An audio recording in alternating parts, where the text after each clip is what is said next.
how the projects were conceived. So, you know, earlier I was kind of chatting with you and asking you, like, how, you know, it's not every day that someone becomes the subject of a documentary. So I would love to hear the story about that. And then with David, your film too, like, I saw that you have done some commercial work, and curious how you came to be drawn to this, telling this story. So, me first? Sure. Okay, sure. Hi, my name is Mark Marcos, as you've seen. And the way that it came about was I was Hal's friend at first. Like, we met in Iowa City, we got to know each other, we made other friends together. And then when I told my story about where I was from, he was very interested in it and what I was doing in Iowa in the first place. And then he was like, can I do this story for you? And I was like, sure. It was pretty simple, cut and dry. I did it for a friend. I didn't know it was gonna be this big, to be honest. And David? So I wrote Rock Springs as a short story originally. I needed to write something to get into film school. And so I grew up in a very, fairly white suburb in Philadelphia, and I didn't really understand, I didn't know a lot about Chinese American history.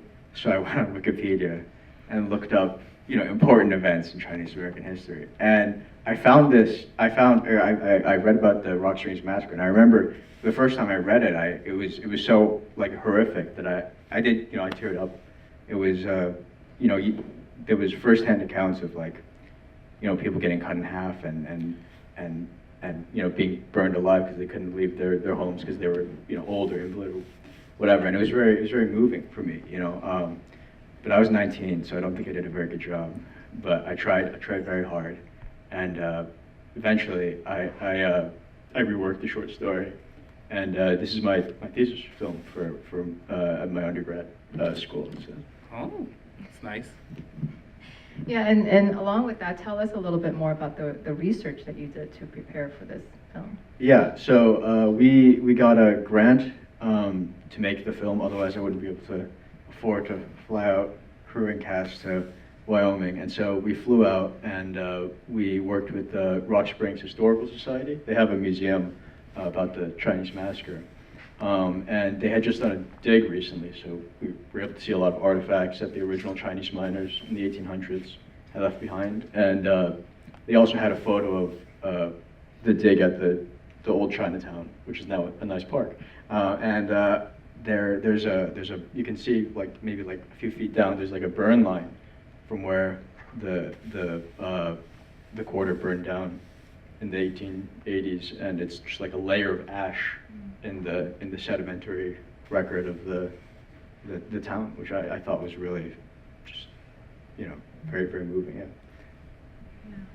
And for both of you, you've been able to travel a little bit with these respective films, and I'm curious how the reception has been for you as you've kind of traveled to different film festivals, spoken with different audiences, because these are, you know, in my brief intro, I sort of shared, like, these films are kind of maybe from lesser told corners of Asian American diaspora or Asian American stories.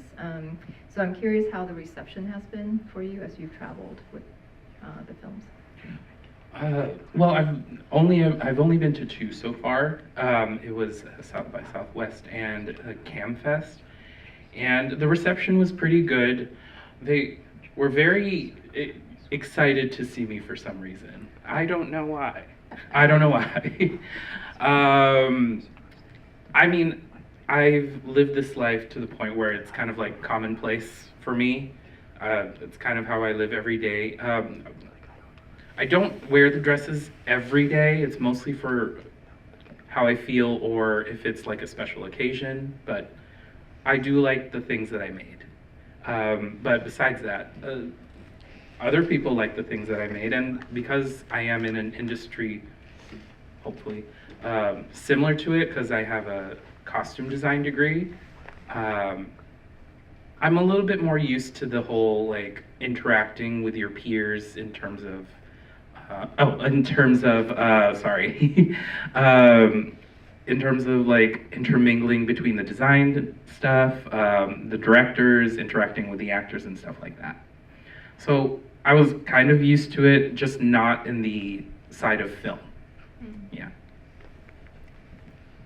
Yeah, it's been great, but it's very telling that even when I speak to Asian American and Chinese American audiences, or people come up to you after the screening, a lot of people are completely unaware that this happened, and I just feel like it's very telling that Asian American history is not a part of the American education system's curriculum, or we're just not well represented in general. So yeah.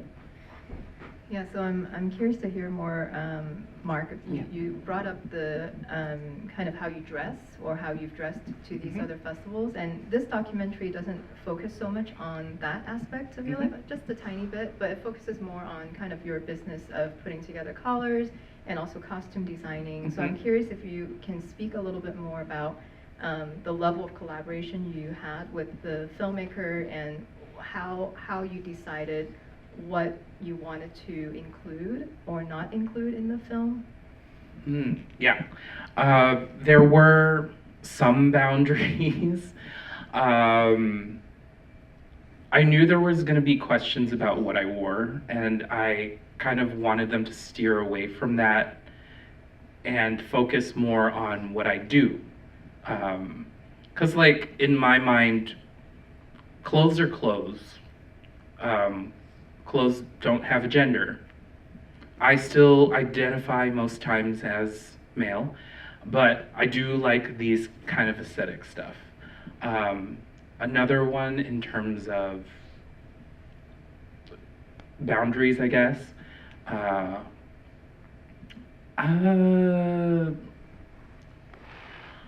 made it very clear, because I had some like training in consent and stuff like that, was that you have to seriously get the kids' consent first, or at least their parents' consent to film them.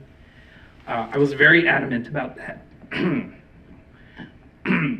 Even though it was not me personally, I felt that they needed to be comfortable, as I kept saying in the movie. Yeah, I made it kind of adamant about that. And I think that was kind of it. Like, yeah. Yeah, thank you for sharing that. Yeah.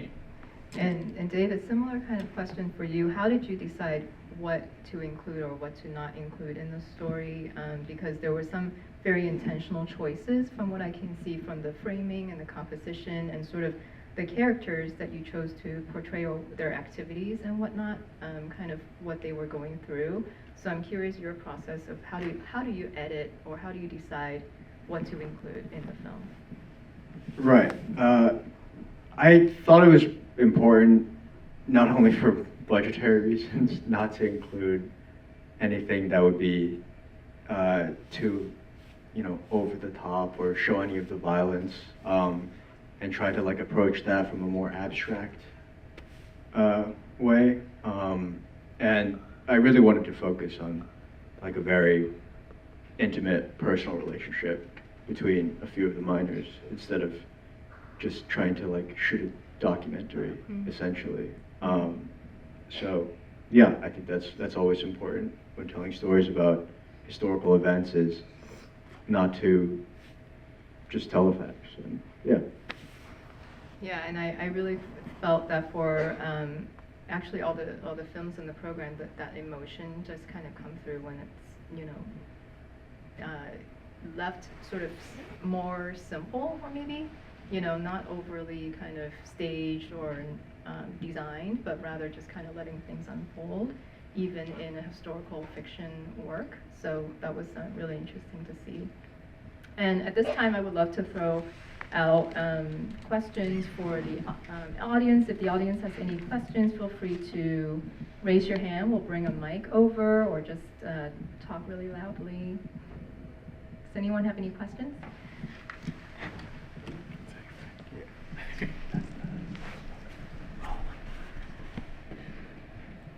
I have a question for David.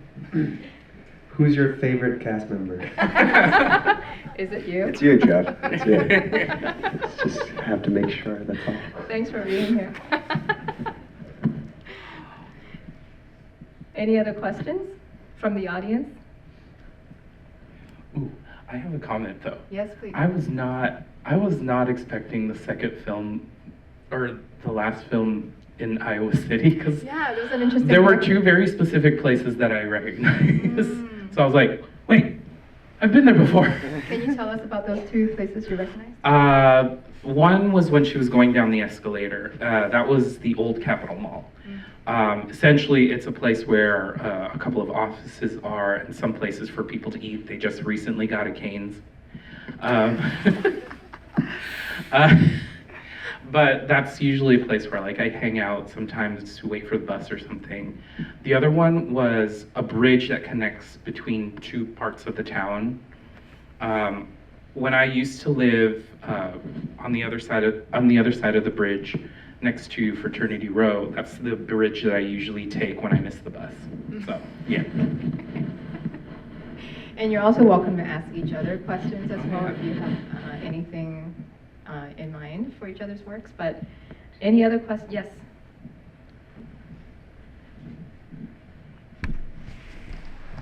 I have a question for David. I know the film was shot in Wyoming. Like, how important is it for you to shot the film on location in Wyoming, and how was the experience?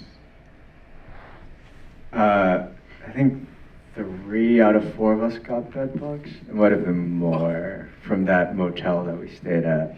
But it was very important to shoot the film in Rock Springs. I'm very glad I was able to do so. There was absolutely no film infrastructure out there whatsoever, so we were very light. It was like maybe 6 crew members, including me. 7. Would you like to bring up some of these crew members and cast member up with you to talk more about the film? That'd be great. Nick and VG and Jeff and Susie, our editor, if you'd like to Name them. come up and say hi.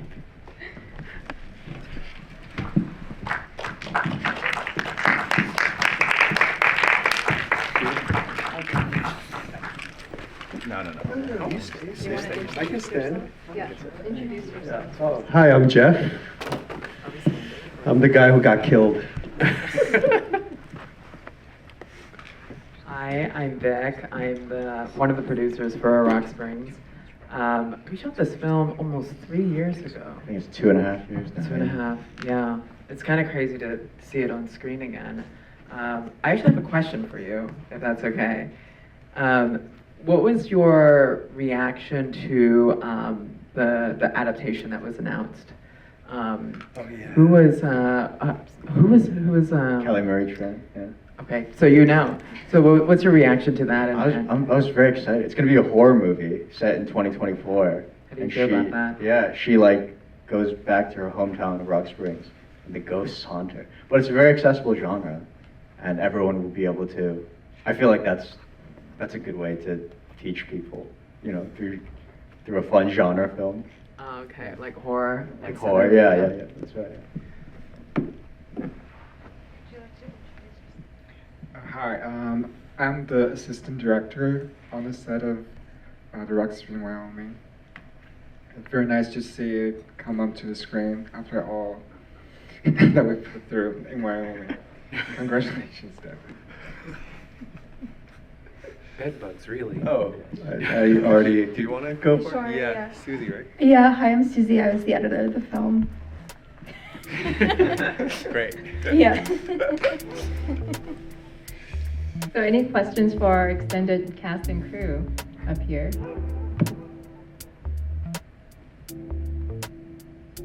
No?